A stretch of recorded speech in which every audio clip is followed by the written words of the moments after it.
Hello guys, Merry Christmas. Ho ho ho. Sorry.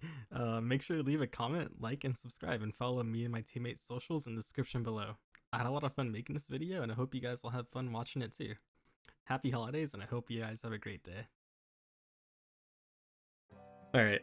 Fido Vinny asks, how do you mentally prepare for a tournament? Well, I don't. What about you, Bran? If it's stressful, I'll meditate sometimes. Like I meditated for the Riptide finals. No, you did not. Yeah, I You did. did Yeah, I not. did. Uh, I guess for me, Oh, sorry, go. no, no.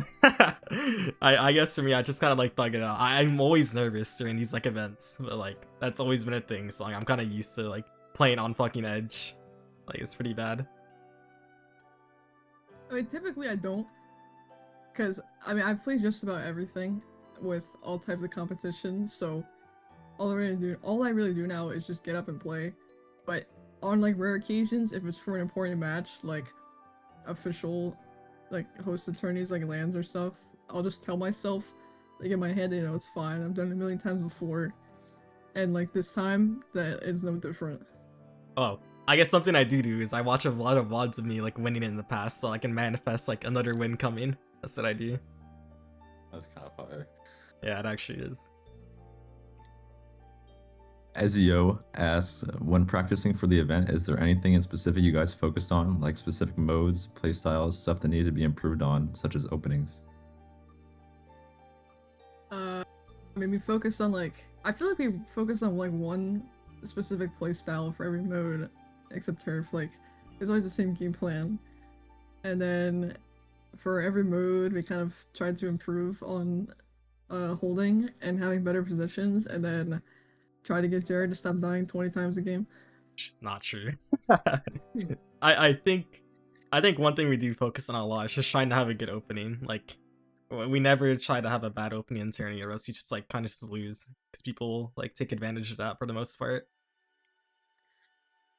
Yeah, I don't even remember the specifics anymore. Like it's been too long that I just erased it from my memory, but it always felt like in my head it was like the micro stuff they were trying to fix.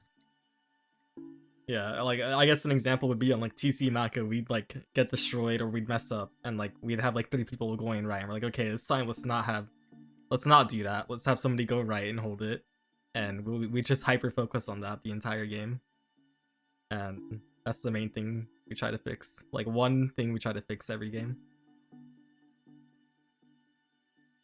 Clam Blitz asks, I'm curious about which teams gave you the most trouble throughout the entire tournament, and what steps did y'all take to deal with them? I actually I wrote a lot of stuff for this, but I think for the first few weeks for the league, at least, I think CS was the main threat. And when they didn't have wave playing with them, we would just stick to strong pen maps, so it was harder for them to contest me. But I feel like at the same time, they also had a very one-dimensional game plan for their openings and trying to retake, and it never changed. So we kind of just changed how we played the first time we did to counter it, and it ended up working. And then the following weeks after, CS didn't play anymore. I think FT1 became the bigger threat after that. Because we did lose to them one week, but we already knew their dynamic at that point, so it kind of just came down to either infinitely holding and waiting for them to drop, or just constantly running at them, depending on the map and mode. And then, in my opinion, I feel like when we got to playoffs, Moonlight was actually the bigger threat. I think Omega definitely had the most impact for them, but his entire team was kind of setting him up, I feel, and only him. And at that point, it made him the only guy, running it down and making plays, so we kind of just waited for him to drop. Kind of the same thing like FT win, and then we would just kill him and then keep our push going. I think for sure, like on that last week, it was definitely like Moonlight we struggled against the most. Like all the other scrims, like we weren't losing as many games, and we felt pretty comfortable against every other team. But especially near the end, we were dropping a lot more games to Moonlight and scrims. Yeah, Moonlight at the end for sure. in the earlier weeks, it was so much harder to even like consider where like the struggles were coming from as much because we would just scrim like on the Friday before the event or whatever, like the 1 or 2 days before we would play, and then not play at all otherwise as a team. So it's like we go into the league with the same shitty scrim and then get stomped by a team and then go next and play losers bracket and win somehow. I don't think we didn't. I don't think we locked in fully until like the last 2 weeks. Other than that, we were just so busy, and our schedules were all over the place that it felt really hard for us to just like actually know how good we were against the other teams. CKK asked, "What are your thoughts on the playoff formats for each match streamed? Was it too long waiting for matches?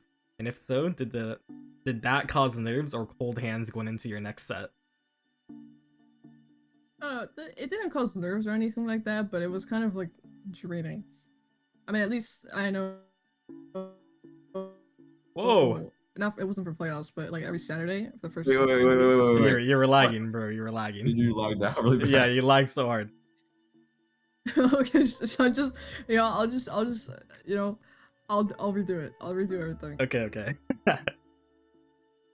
It didn't cause nerves or anything like that, but it was more so draining for me personally. And this wasn't really about playoffs, but I know, like every Saturday for the first 10 weeks, like we're already 6 or 7 hours into the tourney at that point, and having to wait even longer just to play 1 or 2 matches was tiring for me. But I mean, I think playoffs was fine. I mean, I just wish it was split into 2 days rather than having to crunch it into 1. Because the time spent total for 2 days instead of 1 would be way shorter, and I liked it like that. Wait, playoffs was 2 days. Yeah, you mean like the actual like like week 1 we go from ladder into the bracket. The bracket stage shouldn't be like 1 day. Yeah. Yeah. But that was I shouldn't even be saying that though, because that's somebody else asked that question.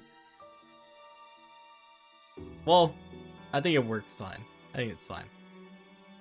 How about this? How about this? It didn't cause nerves for me.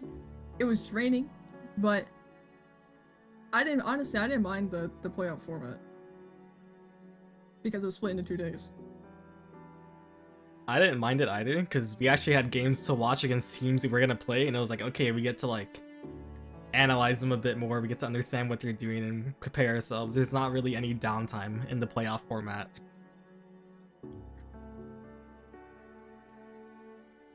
I like the playoffs format compared to the rest of the league, at least.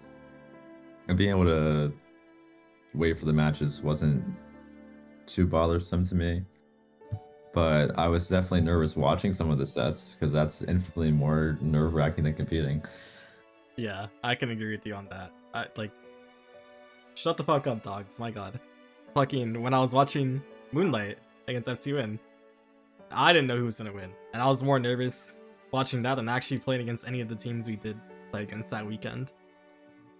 Yeah, me too. Okay, one of you guys can ask the next question. Yeah, it's me. Camille asks, what would you change about the NA League to make it more bearable? With the ladder and top 8 into 2 days rather than crunching it into 1. I think having it in 1 day takes way too long. It's a lot more draining.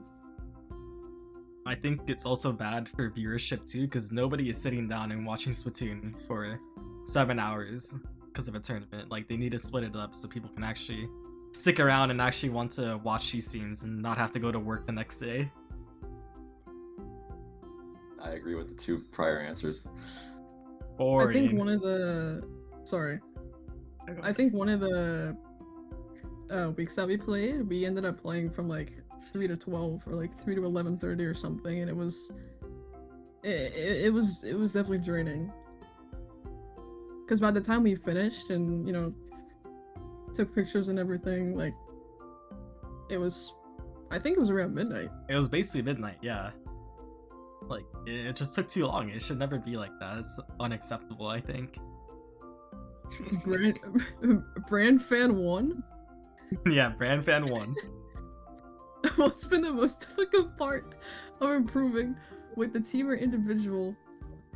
And do you or you guys feel like you overcame it? I don't really have an answer for this one, so yeah, that's you too. At least the most difficult part of improving with the team is the fact that I think for a while we just like wouldn't listen to each other. And I think if we all actually heard each other out better weeks ago, we probably would have had much cleaner games throughout the league. And the way that we would play, it didn't really allow me to do what I wanted and improve in the way that I wanted. But the trade-off was that I improved in other aspects that I wasn't really focused on. But I think also for playoffs, we overcame it. And I think it was enough to win, but even then, I think the way that we won wasn't satisfying. Yeah, I can agree with that. What would you say the aspects you improved on, like, from not listening to each other? Like, what made... Fuck. Like, what else did you improve on? Because we weren't listening to each other. Well, at least I wanted to focus on improving, like, my positions, especially when we're holding, so I could play off you guys better. But I wouldn't be set up or put in a position where I could just, like, have the game at the palm of my hand, right? And it would end up being where, like, oh, you're, like, 1 or 2 dead, or we're, like, not in, like, the right positions, so I'd have to play somewhere else. So I kind of improved in being, like, in a quote-unquote uncomfortable spot, and also just learning to find different ways to use the terrain around me and whatnot. Yeah, What do you I think, think Brad? that Whoops. I think that most of it's true, and I think that earlier on as well, there were definitely very conflicting like views on the game when we first started playing together, and that made it harder in the earlier stages, as well as the fact that I was dog shit, so we can't forget that too. But I do think that a lot of things got significantly better with time, especially as of recent. Can I ask, how did you guys learn / figure out your own team playstyle? As you said it yourself and others have said, you guys are like a stone wall that doesn't budge. What are your guys' thoughts on that opinion from other people? Well, I'll answer the first question. Oh, my bad. Sorry. Your mic drowned out so much, like. Yeah, that's because I spoke at the same time as you. So say what you're gonna say, and then I'll go. I was gonna say that we're a stone wall, Jared, or like who's saying that? A lot of people have. Like, if you watch back any of the streams, you'd say like, "Oh, these guys are just special spamming all Starburst, Stonewall, like stuff like that." What are your thoughts on that? Oh, I don't know. Don't think it's true. Okay, how would you describe the playstyle then, Q? I'll answer both questions, but I'll say for one, it's just wrong. Like, it's just wrong to claim that we're a Stonewall now. Maybe before, yeah, like early in the year, sure. I don't like. Go ahead, I don't care. But now, definitely not, because we definitely do make plays that require running it down or flanking or whatever. It's not like we're constantly like the 4 of us just standing still. We have to do something. But how we figured out our playstyle, like, I mean, when I first started playing with this team, it was kind of hard to adapt because we had conflicting views on how the game should be played, and the way that my previous team played was like a complete 180, right? So it felt like the plays that I would make with this team that I would normally do on my previous team fell off, and I didn't know if the decisions I was making were right or wrong. But eventually, over time, we just tried to merge both playstyles together, and we found something that was beneficial for the both of us.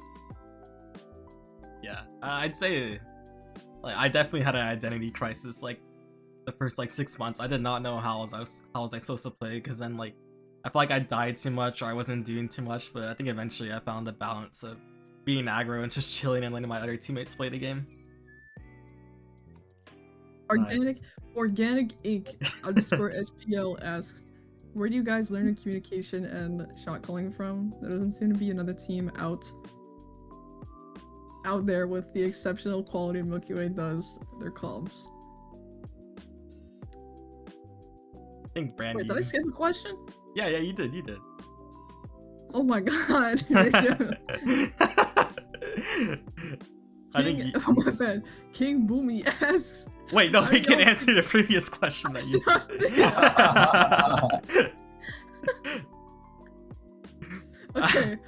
Okay, I'll answer that one. I was gonna say I think Bran has a big opinion about comms compared to us. Because I he was have the one that key. was vocal I have about the it. key. Like ahead. Am I answering? Yeah, you're answering. Am I answering Organic Ink right now? Yeah, organic ink. Yeah. Okay, Organic Ink. Well, don't laugh. I'm about to answer the question. I'm sorry. I think that over the years, like, my comms were definitely a lot worse in like the beginning of like the COVID era. And I think that having a lot of experience and figuring out where issues are coming from, as well as having a lot of experience playing and watching other competitive games at a high level, has definitely helped me get a better understanding of the most important comms. And I think one issue that a lot of teams have right now is just saying things that don't really need to be said, when there's plenty of times where someone else will have something really important they need to say and it just doesn't get out because there's too much happening at one time, or too many people are saying the things that aren't important in those moments where one specific thing needs to be calmed, and it hurts these teams a lot more than they realize. Yeah, I agree with that. I think. with Oh, go ahead. yeah. You go. Alright. I think also with some comms as well, like they need to be more, they just need to go further. And what I mean is, like, for example, like, let's say you're calling out like enemy location or something, like it needs to go further in the sense that, like, oh, like, is this guy alone, or like did he use a special, or like will he have it for the retake or something like that, because like at the end of the day you want to say things that hold value and will have or be valuable information to your teammates, right? So saying those kinds of things can help your teammates adapt mid-game and maybe make a decision that will benefit your team, leading to like a better hold or something because you said that thing. I think teams can also improve on just like chilling the fuck out, because a lot of these teams are like just yelling their comms and it's just like, no, that's really bad. Like, nothing's gonna get done. You're gonna get caught off guard by more things just because you don't know what anybody's saying because you're all yelling. You just gotta chill out. That is actually a good point, because I think tone is a huge thing with calming too. When you, like, there's some things, like, I mean, this is just my personal view on it, but I've always liked quieter comms or more like chill comms. But then when, like, I think like dealing damage is really important to raise your voice, because it puts a sense of urgency into someone needing to die in that moment, as opposed to everything like being screamed where you just don't know what the fuck is going on. King Boomy asks, how did y'all figure out positioning in relation to each other? Is it kind of a sports style grid, more so hockey, that you try to take it, or is it just playing positions for your weapons in the moment? I think for me and Ice, we're kind of just running around the map, but I think Hugh and Bran have way more like positions they want to go to, that they have to go to if you want to win the game. But me and Ice can kind of just go wherever on the map, and it's okay because we're really mobile shooters. Yeah, I feel like we'll adapt based on where each other are in the moment, because you don't want too many people on one side, or you don't want too many people doing the same thing. But there's also certain positions where one weapon is stronger to use there than the other three in our comp. So sometimes we'll just know where one of us is gonna go by default, and then take positions off that. Yeah, I think that a lot of the weapons have like a most optimal position on most maps, but I think also just like there will be times too where those weapons can't get to a certain spot where they need to be because they're like later to respawn or something, and then in those moments someone else can kind of substitute for that person temporarily while they're still respawning or coming back to whatever that spot might be, to just hold the strongest spot on the map for a little bit. Adolfo asks, how do you think about compositions? Do you just decide individually, okay, I'm going to play this because I feel comfortable with it, or do you think together about how to make the best composition? I didn't. Yeah. You didn't what? I didn't. I don't have an answer. I think we just ran weapons we were comfortable with, and we thought were, at least for me, I ran weapons I thought I was really comfortable with, like Dapple and Rainmaker. I thought that was good because of X rank, and sometimes I'd play it on Clan Blitz because I played it in X rank. And I'm like, okay, that's good. We didn't really have time to like try out new comps and scrims. We kind of had to know beforehand. Okay, we're gonna go into the scrim with this, and we're not gonna change it for weeks unless like we're actually losing a lot. Most of the season felt like just playing what we're most comfortable with, but I don't think there was really much talk that went into like compositions as a team and more just like what is most optimal for a certain person on a specific map, and we just went from there, like with Urchin with Ice playing Paintbrush, which was something for him because he didn't like playing pro there. And then I would play S-Blast on certain maps as well, instead of Bucket, just because I thought I'd be better against who we were playing against. Yeah, like I'd play CDS on Turf War Crab like because I thought it was strong there. Like it's just things we felt were strong individually, not so much based around the whole team comp. You guys answered that better than I could. Okay. TV asks. Yeah. Fuck it. Fucking ask. TV asks. Any particular reason for Forge over Frozen now? We don't have Ice here, but it was more of a personal preference type of thing. I think it also helped that we're playing a bunch of Crab and Bubble teams. So like, I think Booyah is better into Bubble than Missiles are. And I think Booyah's also better into Crab. So I think that was why he preferred it more than Missile Pro. I was about to ask, what is Frozen, but is that the Missile Pro? Yeah, that's the Missile Pro. Oh. Westy0929 asks, is there any reason you haven't been running Vacuum for Rainmaker? Well, we do play back. It's on like one Rainmaker map though. But for the others, I don't think you need it to win. Because Pen is just too strong of a main weapon. Yeah, I think the only Rainmaker map we ran it on was on Inkblot because of the uninkable, like the little slope thingy. Mako. Oh, I forgot about Oh that. yeah, Mako. Mako. That's what I was thinking of. Like, it makes sense on those maps because there's actually just a one choke you have to go through, and there's like no other routes to go. But on the other maps, it's a bit more wider, and you can just shoot back a bit easier. So we didn't think it was necessary. Is it Twilight or Twily? Twilight. Twilight. Twily? Yeah, Twilight. Twily asks, realistically speaking, how off meta can you go without it being considered unplayable? I know there's a difference between playing it because you wanna versus comp viability, but wonder where that line is drawn. I think you guys can answer this better than me.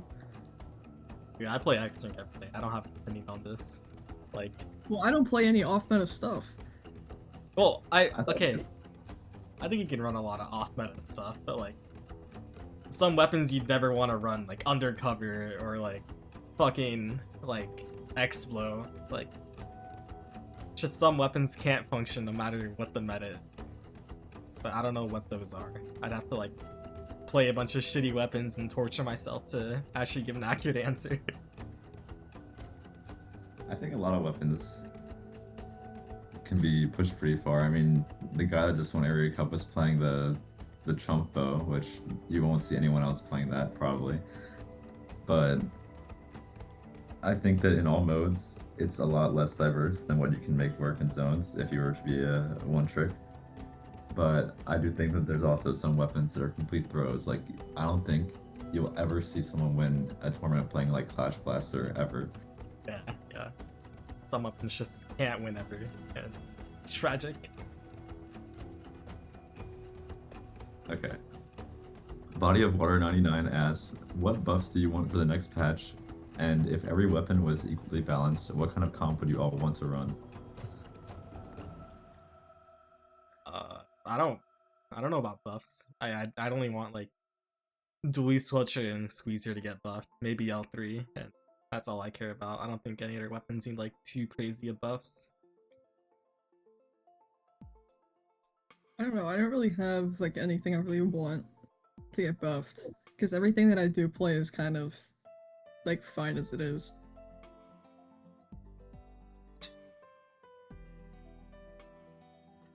One second.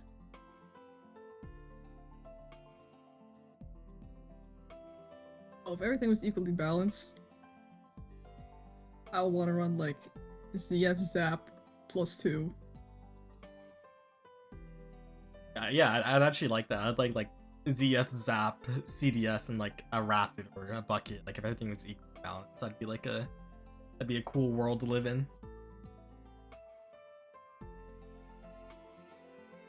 I don't think I want any buffs myself because I'm fine with playing whatever if I have to.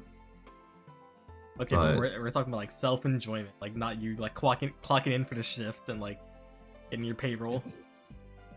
All right, then. I mean, I was gonna kind of tie it into the second question in the comment, but any way that I could play Big Rapid in a comp would be the most enjoyable experience for me. So I guess that technically means a Big Rapid buff, but I still don't think that it's that optimal playing it with like another backliner or something like that. I'd have to be the cooler. Everything's equally balanced. Like nobody has to play cooler. Oh, fair equally enough. balanced Fair world. enough. Nickname XTG asks, what's the reason that the gap between high and top level is so big, and that every time top level players actually grind, nobody can catch up to them?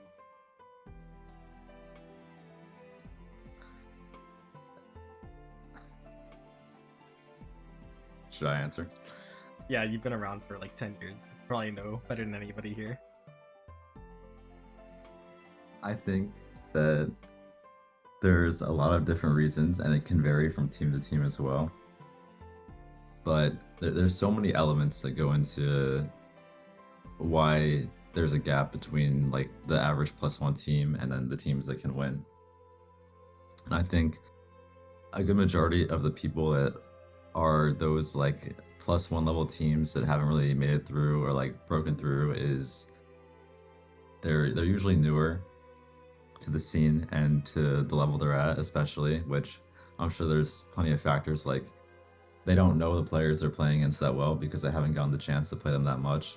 They're probably really nervous too. I mean, this is up in the air because people might not be nervous, but I do think that those two things are probably some of the biggest factors. But the experience that most of the highest level players have right now is like 7+ years for a good majority of them. And I'd say with the exception of maybe like 1 or 2 players at the highest level right now, pretty much everyone else has played through plenty of metas and knows how to adapt to players and play styles and everything. And most of the quote-unquote high level people just don't have all those reps and all that experience that all the veterans have.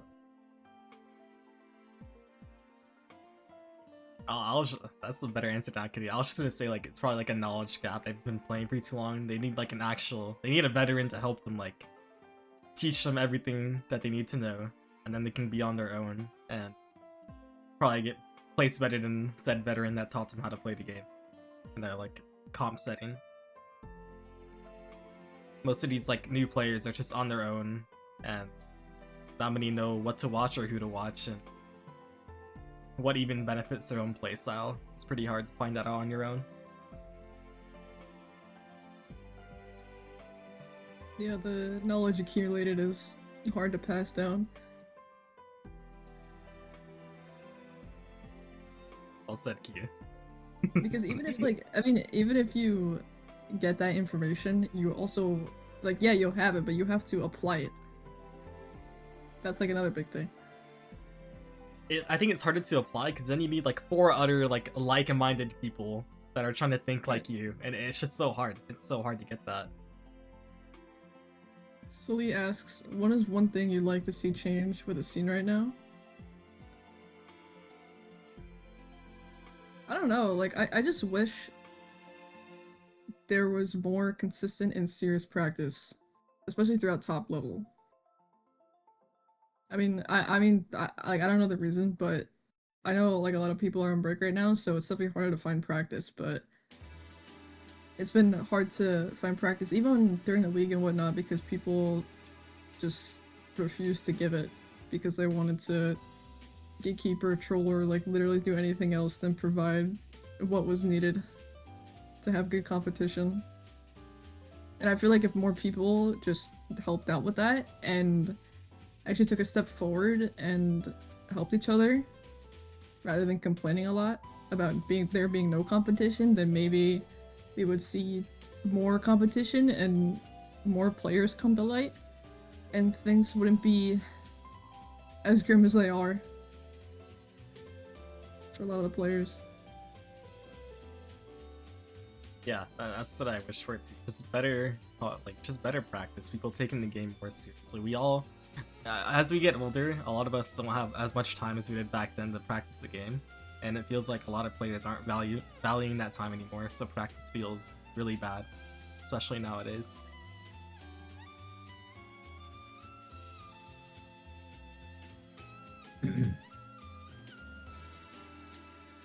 That's all I got.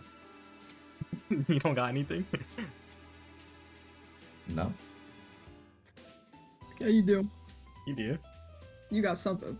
Yeah, give us a snippet into the mind of Bran. I got nothing. Boring. Cactus asks, how does it feel for competition at the top to be so fierce? We've seen teams be unbeatable and go on very long win streaks, but now it feels anyone can truly win a major. What's it like knowing it's constantly neck and neck? I like it. I like it a lot better that way because the winner could be different every time, but it also makes me want to work harder to win. Yeah, it only feels like 3 teams can win right now, which is like Moonlight F2 and the Grey team, us. I guess it's 4. Well, I guess not F2 anymore, they disbanded, but like for a moment it was pretty fun not knowing who's gonna win. But I don't know. I wish there's just even more competition than just like 4 teams. I'm not really sure, honestly, how I feel about it. I've never really, I don't think I've ever felt a difference, whether it's been, if I have a chance to win versus if numerous teams have a chance to win, including mine, versus knowing that I won't lose or thinking that I won't lose. It's all kind of felt the same. I think that's mainly because of me treating it the same way, regardless of the situation at top level, but I think that it's best for the scene as a whole when there's a variety of teams that can win these events. Zip asked, how is improving now compared to a year ago? Because you guys are already top players back then. What's so different now than it was back then? I don't know, I feel like I'm not really improving right now. It's more so me de-rusting rather than exceeding my highest point. But I don't know, I think I've definitely learned to think more strategically and think a lot more about my positioning and where I hold the most value. Because even if I might like get a ton of kills, holding a powerful position is still getting a ton of value. For me, it was also de-rusting too, because me and you took a break and we didn't play for a year. So it's just gaining back what we lost and then trying to adapt to the new meta. So we actually did have a lot more things to improve on rather than just oh, we're coming back and we're good again. It just didn't work like that. We were pretty bad for a bit, I'm not gonna lie. Yeah, we were. I've had to role swap so many times over the past 10 years that I think that always having to play something new and adapt to whatever the changes in the meta are have been the biggest things for me. Just not just the past like year or two, but just in general. But I also think that I've definitely valued individuality more in the recent year and a half or so compared to what I would in the past. And I think that's definitely helped me get a lot better, especially compared to earlier this year where it kind of felt like I didn't play and have like an identity for myself. I was just kind of part of the team and just like I was just there. I don't know how else to put it. I was just there. I wasn't really like doing anything or making the most of what I could be doing with my weapon. I think the same might be for Ice, because he wasn't playing unless we were playing, so I think he had to de-rust as well. I think breaks affected us the most, and that's like we just had so much to work on. Miss Pixie6 asked, how did you get the name Milky Way? It was you, right?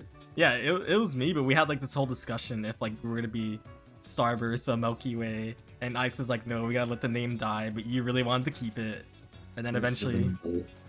Yeah, wait, what? We should have been the burst. Yeah, I think so too, but it's okay. And eventually we gave in and we just decided to come up with a new name. And I wanted to keep the candy and like star theme, so I'm like, okay, why not just do Milky Way? And that's how we got the name. Chaotic latte ass. It's like Chaotic Latte asks, how did you guys become a team and what is everyone's favorite weapon? I think, okay, we first started like playing with like, okay, because I was bothering you for like months, like, hey Bran, can we play? Bran, can we play? Bran, I want to play. Bran, can we play? And eventually we did. We played with Ant instead of Q. But then we got Q instead of Ant, and that's how we started playing. And I think you had to talk to Ice to play with me, right? I'm not really sure what happened before that. I remember I would ask him like what rosters he would be interested in playing with, or like what would make him want to play, or what would convince him into playing. But I don't really remember the details. Yeah, and we kind of just dragged Q along with it because she still wanted to play. I remember you had asked me in October, like 2024, if I wanted to play with like a lineup of you three or something, and I was like, yeah, like I'm already playing with other people right now, but like I'll let you know if it falls out.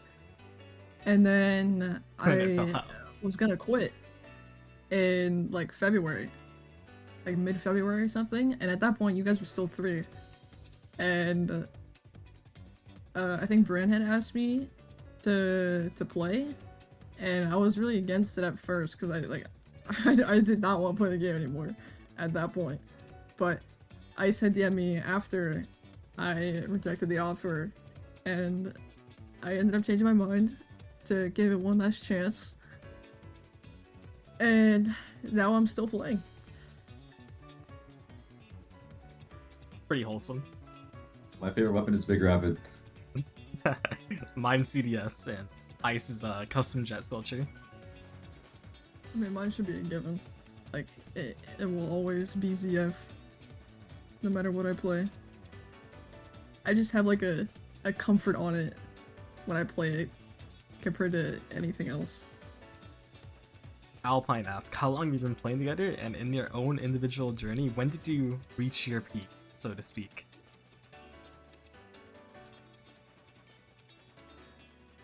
Well, I've played with Jared for several years, like dating back to like mid Splatoon 2. And then I played with Brand on and off in 2020 in pickups, like with Zero and Terra. And this year was the first time I played with Ice in like a team setting. But I feel like I reached my peak during like late 2023 to early 2024, because that was when I reached 3,500 in zones and 34 in tower. I think for me, I played with Ice and Bran on the team before in Splatoon 2, I think for about a year. And so we have a bit of experience beforehand. But I think I reached my peak as well in 2023 with you. I hit my highest XP ever back then. It was like 3,550, and I'm still trying to get above my peak. I still feel like I haven't reached it, but I think I'm getting close now.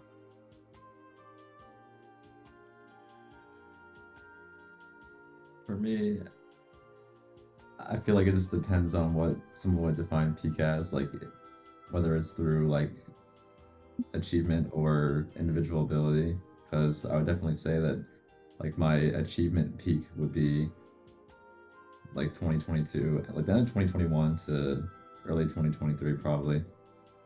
But as a player, I think that I'm at my best right now, and I'm still getting better. Still getting better. What are you implying? Yeah, what are you implying here? That in 2026, I will be playing for.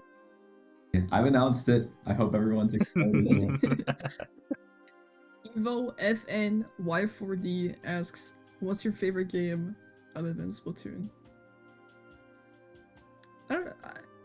I have too many games that I like, but probably Amori.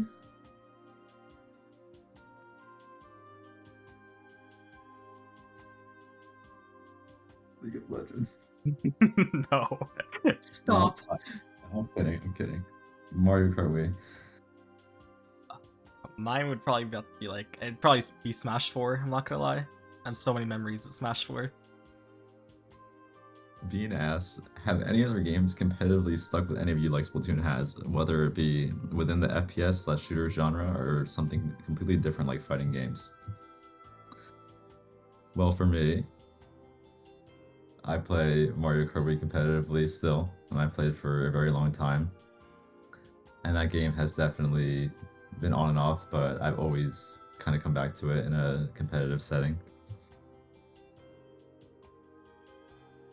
I've enjoyed other games in competitive setting. I wouldn't say I'd play their ranked modes, but like I wouldn't ever like try going competitive. Like I like Marvel Rivals. I played other fighting games. I played Valorant. Like I can enjoy other competitive games, but I won't ever like think about going pro or going further than just like playing the ranked system in the game. Well, Splatoon was my first like shooter and competitive game, so I mean, that's it. Like, there's nothing else to say. I mean, I played like Valorant, and you know, there's like no correlation. Like, I just play casually, but I never do it competitively. I can answer this one for Ice. It's Overwatch. He's played a lot of Overwatch, and I don't think he'd ever go competitive in it, but he's played the ranked mode, and he can enjoy the game at a somewhat competitive level. So yeah. Isaac asks, do you guys hang out as a team much outside Splatoon? Also, was it hard for each of you to get into the competitive scene? I feel like, to answer this question, like beforehand, like when we weren't all so busy with like other things, we would like talk and hang out outside of Splatoon. But as we got more busy, like we clocked in for work, we'd play, we'd talk to each other. But yeah, I think we haven't been talking as much outside of Splatoon, but I think it's fine because we've been all busy with like in real life stuff, so it's just natural. I don't know, I feel like I disagree with that just a little bit. Because even when the team was first formed, like, even if it was just like us talking for like an hour or two outside of the game, like we would do it like consistently every single month. Yeah, that's why I said like more recently when we got busy, like when we were like in summer we were talking, we'd play like repo and stuff. But then Yeah, but even when we were busy during the semester, I mean, maybe you for you it was different, but I would go out of my way to hang out with Ice or whoever and play games with them. I guess it was worse for me because I actually was like I had to clock in for a scrim, and then I had to go play with my rivals team for collegiate, so I'd actually just wouldn't be around as much. Yeah.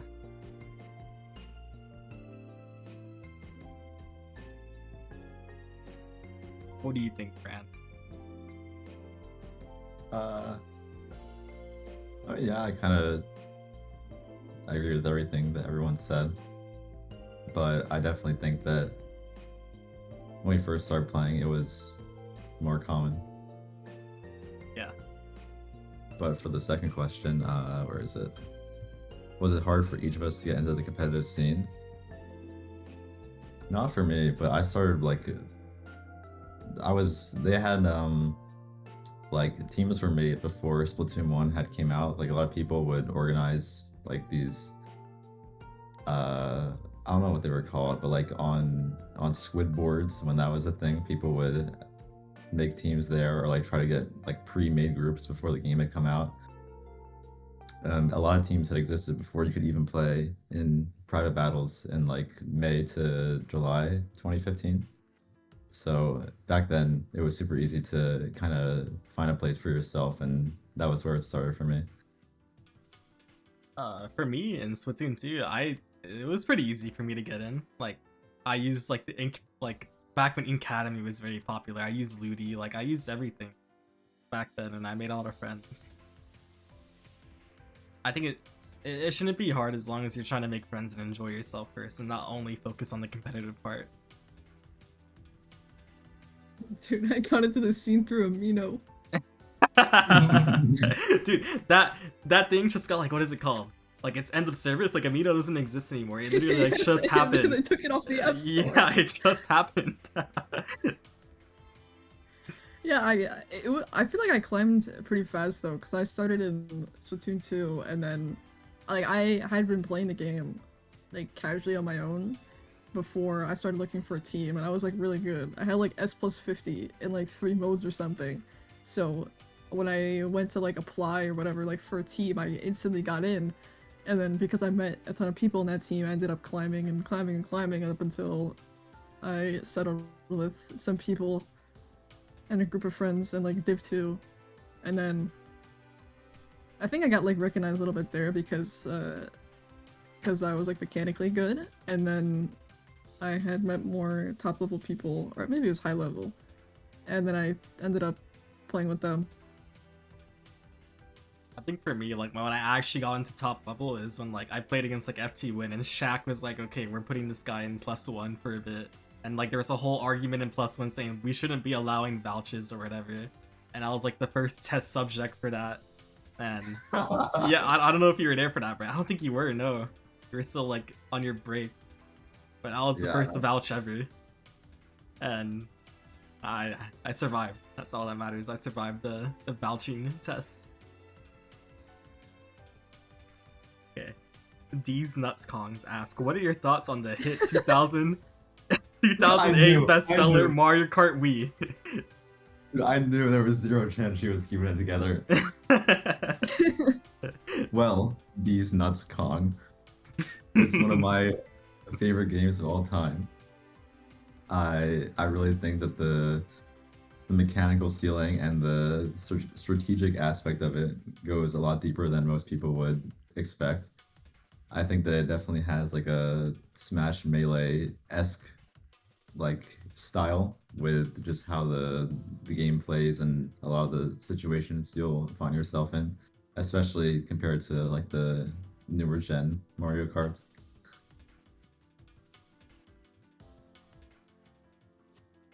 I played it a lot as a kid, but I never got any further than that. Like I don't know, I thought it was cool, but I preferred Double Dash a bit more as a kid. Yeah, I was a straight casual. Yeah, I was a straight casual too. Still like the game though. Yeah, I think it's a good game. Venus asks, what does QC and Waddle do? I don't know, like he's short, you know, he's short, he's cute, he can do anything, but he's everywhere, you know? He's everywhere. He's literally everywhere, like he's friendly, you know, he's an enemy. Like I think he's a good character. I'm sure he's phenomenal, but Waddle Dude's just better. That's a dude diff. Do up. Okay. S Storm asks, what is everyone's favorite Pokemon? Mine's Gengar. Mine is Politoed. I've never played a Pokemon game in my life. besides Pokemon Go and Pokemon Unite. But when I played Pokemon Unite, I played Eldegoss, so probably Eldegoss. That's so lame. We gotta get you to Pokemon. Okay, I remember I took a photo of like I think it was like Raggenrola or something. Rock and roll, bro. That Pokemon's ugly. It's like the little rock, right? Yeah, it's the little rock. This guy. You took a photo, and in what context? I just looked up the name. Chip asks, what is everyone's favorite music artist? Dude, I have no idea. I had a lot of many people. I had a lot of time to think about this beforehand because I was already like setting up the questions. Mine would be it'd probably be like it'd be Frank Sinatra, probably. Oh really? Yeah. The Weeknd. I literally have no idea. Doc.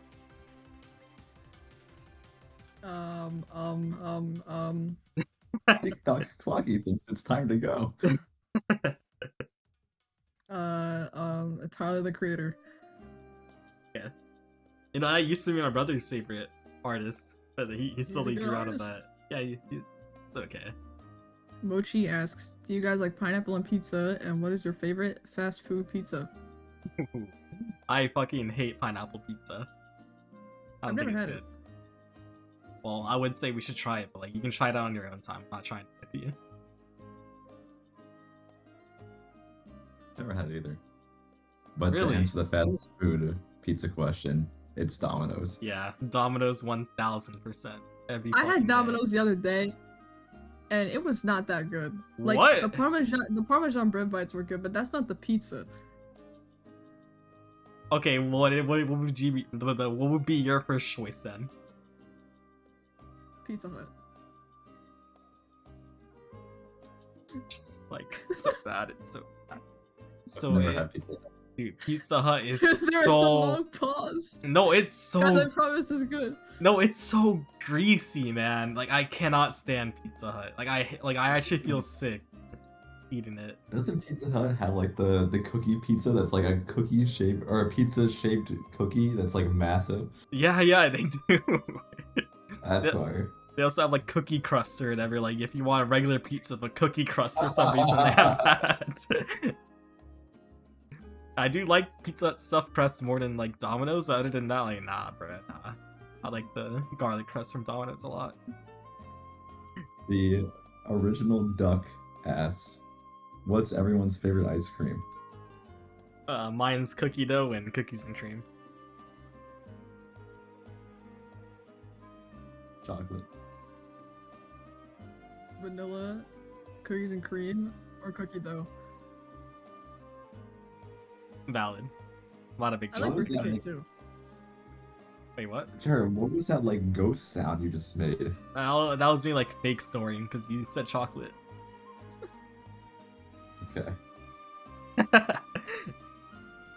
Tipo Sauce 6417 asks, if you can transport yourself into any movie, TV, anime, etc., what would it be? Ran, you want to go to Attack on Titan? Absolutely not.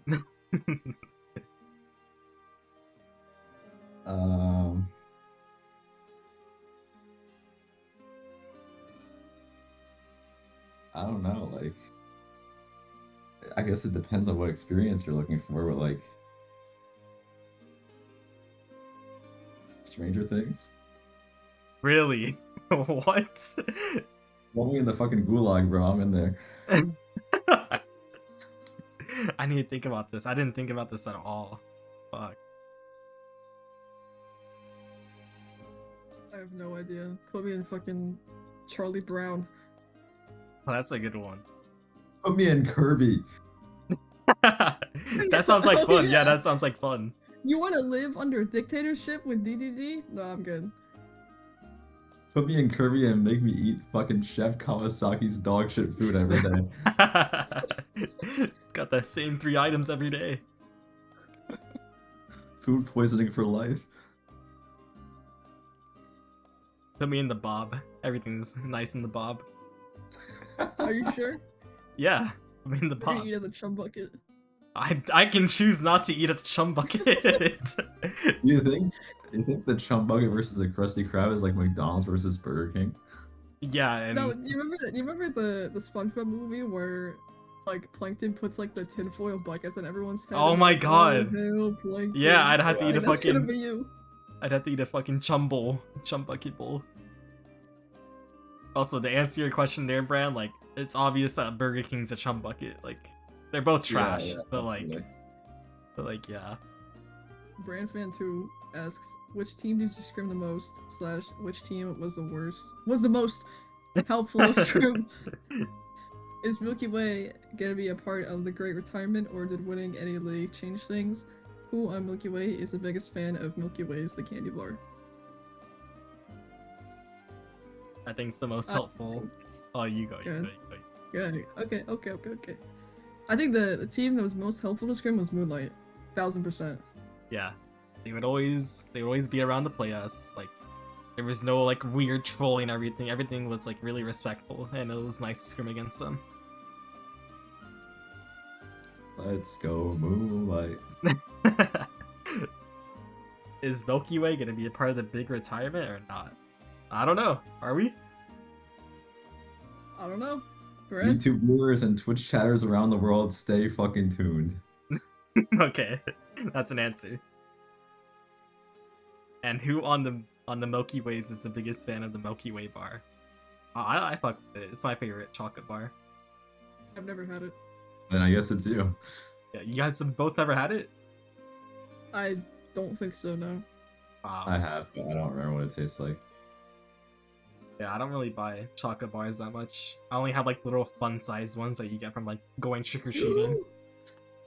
Whoa. What? I dropped something, sorry. I was like, there's no way that was a reaction to what Jared said. Yeah, it's just it's an okay chocolate. Like it's not anything too special. Milky Way, or Pinky asks, what is next for Milky Way? I don't know. I don't know. I Either. don't know, stay tuned. I think all of us want to keep going. It's just up to Brand's discretion. Okay, I don't know. Seriously, like... I think right now the environment for competitive is, like, something I don't really want to be involved in. Just the way that, you know, the players are interacting with each other and whatnot, like... I'd rather just, like, play, like, get on and play, and then get off. It's just for me, there's just too much fucking rage bait everywhere. Like, nobody wants to take anything seriously. You can't have, like, a formal conversation. Like, it's just cringe. I don't like there's so much rage bait going on.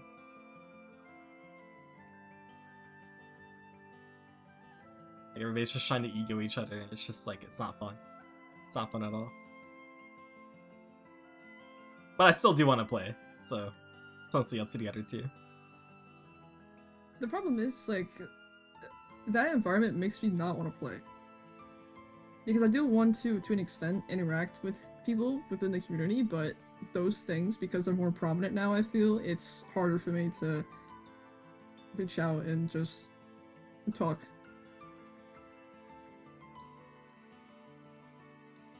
But I think in regards to like official stuff and lands, I'll probably play still. But I definitely want to take a break for like at least a month or two for now, because I spend way too much time, not like a lot of time, but I definitely went out of my way to practice individually for the league while working during my semester, so It was just mentally taxing. I was so stressed out every day because I didn't want to lose. I didn't want to do bad. Like, it was just like the league's so long, it caused like actual anxiety, bro. I'm not gonna lie.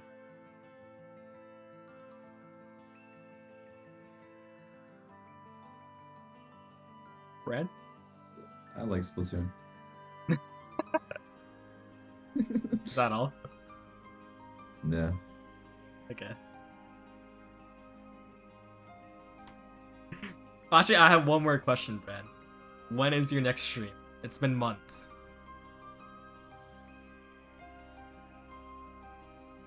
Before the video comes out. Dude, What is that? I'm gonna work on this tonight. You don't even know when the video's coming out. It could come out tomorrow. Yeah, stream could be tonight. Oh, dude, that's No, so. no. Okay, okay. I don't know. Any like estimations, like before and after a date. Before January 1st, 2050. What about you? Anyways, You got anything left to say? Thank you for watching the video, and thank you for your support. if you want to see more videos like this, like, comment, and subscribe to Jared on YouTube. You could be a YouTuber. Yeah, that should be his next side quest. See, the thing is, sorry. Bean ass. Have any other? Dude. Is it the delivery? No, it's just, I think it was just a name that time. I'm not gonna lie. Bean. It was just the name. Bean. Dude. Bean. All right. Body of water 99 ass. What? Dude, I can't. We gotta do it. I know it was my delivery to that made you laugh. But it just... Give me a second. Be serious, man. Be serious. Body of water 99 ass.